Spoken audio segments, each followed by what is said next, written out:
আমার এই ভিডিওটা করার উদ্দেশ্য হলো আমার সাথে এই মাত্র ঘটা যে একটা ঘটনা যে আমি আপনাদের কাছে শেয়ার করতে চাই। আশা করি আপনারা আমার এই ভিডিওটা সম্পূর্ণ ধৈর্য ধরে শুনবেন এবং আপনারা সচেতন হতে পারবেন যে সৌদি আরবে মানে অপহরণটা কিভাবে করে বা কিভাবে হয়, যে এই মুহূর্তে যে ঘটনাটা আমার সাথে ঘটছিল।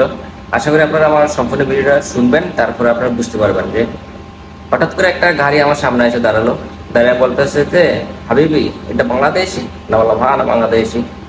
মানে পরে বলতেছে যে আনা শোয়া কাল্লাম ইনতা মালুম আরবি? না বললাম যে আইও আনা মালুম শোয়া সে আরবি মাফি জিয়াদা আরবি মালুম। বললাম যে ওকে মাফি মুশকিলা আদি আবি আনা শোয়া হেল্প। বললাম যে মাফি মুশকিলা কাল্লাম আদি ইস মুশকিলা আদি হেল্প।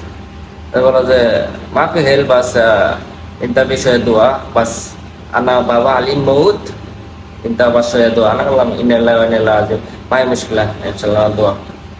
আপনি বলতেছে যে আমি আমি সয়া হাতিয়া দিতে চাই। আমি বললাম যে মাফি মুশকিল হাতিয়া মাফি মুশকিল আল্লাহ ইনশাল্লাহ দোয়া মাফি মুশকিল। বললাম মাফি মুশকিল হাদিয়া বাস। বললাম যে ওকে মাফি মুশকিল।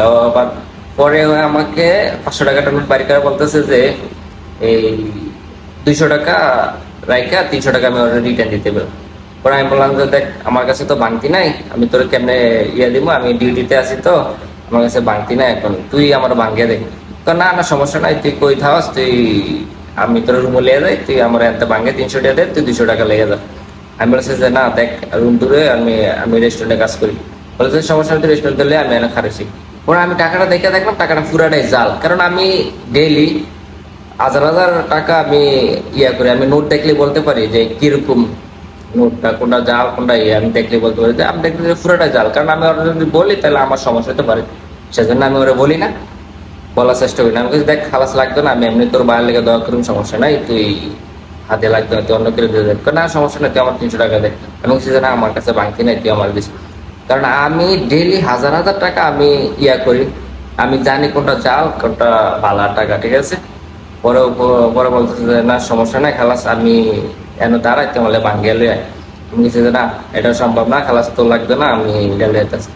মানে ও এতটা বাটফারি আমার সাথে করতেছে যে গাড়িটা আপনার যে গাড়িটা দেখেন, এই যে এই গাড়িটাই দেখেন, আমি এই গাড়িটা এত রাখছি, এতটাই বাটফারি আমার সাথে করতেছে যে আমি ভাবছিল কিছুই বুঝুন না, ঠিক আছে। পরবর্তীতে খাড়ে রয়েছে, আমি পরে আসতে পারছি খালাস লাগবে না সমস্যা নাই, আমি এমনি তোর বাইরে লেগে দোয়া ফিরে দিব। পরবর্তীতে খাড়ি রয়েছে, যায় না এখন তো যায় না, আমি আলাদা এক সাইডে ভিডিওটা আর কি আপনার শেয়ার করতেছি। কারণ আমি ডেইলি হাজার হাজার সৌদিগুলোকে কথাবার্তা বলি বা ওদের সাথে উদ্বাস করি, কারণ আমি একটা রেস্টুরেন্টে কাজ করি, তো আমি ওদের চেহারা দেখলে আমি বলতে পারি যে কোনটা বাটফার কোনটা ইয়া। ও চেহারার মধ্যে বাটফার বাটফার একটা ভাব আছে চেহারার মধ্যেই, চেহারাটাই ওর সমস্যা। ওটা তো আমি দেখে চিনতে পারছি যে একটা যে কোনো একটা সমস্যা করানো বইছে। এটা আমি 300 টাকা দিতাম, এই 300 টাকার বেয়ার ওখানে 500 টাকা নোট সালাই তুলতেন জাল। সেই জন্য বলে যে আপনারা সবাই সাবধান থাকবেন সৌদি থেকে। ইদানিং সব হারাকাত মানে বেশি লেগে গেছে ইদানিং, এন অপহরণ করতে হচ্ছে, এন এই করতেছে, এন এটা হইতেছে, এন মানে যে যেমনি ফারিয়ে করতেছে, মানে বাট ফারে সব জায়গায় বেড়ে গেছে গা। আপনারা সবাই একটু সচেতন থাকবেন বা সাবধান থাকবেন। আর আমার এই ভিডিওটা আশা করি সবাই শেয়ার করে দিবেন, সবার উপকার করার জন্য, উপকার হবে বা সবাই সচেতন হইতে পারবে যে কিভাবে ধোঁকা দিতে এসে। হ্যাঁ, আপনারা সবাই ভালো থাকবেন আর এই ভিডিওটা একটু শেয়ার করে দিবেন। ওকে, ধন্যবাদ, সবাই ভালো থাকবেন।